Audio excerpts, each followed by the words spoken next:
In the very beginning, when the world was new, God made a beautiful garden called Eden. Here, God put Adam and Eve, the first two people, to take care of it.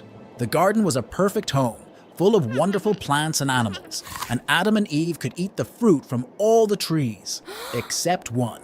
God told them not to eat from the tree of knowledge of good and evil. One day, while Eve was walking in the garden, a clever and sneaky serpent spoke to her. This wasn't an ordinary serpent because it could talk, and it was more cunning than any other animal God had made. The serpent asked Eve, "Did God really say you must not eat from any tree in the garden?"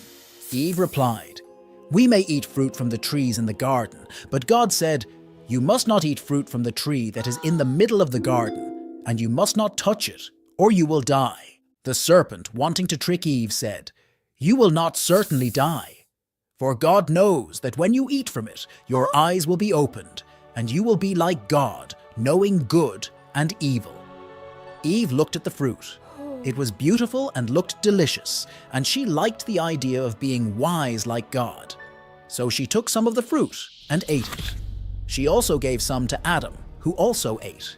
As soon as they ate the fruit, something changed. They suddenly felt afraid and hid when they heard God walking in the garden. But God knew what had happened. He asked Adam and Eve about it, and they admitted eating the fruit, but blamed the serpent and each other. Because of what they did, God said things would be harder for them outside the garden.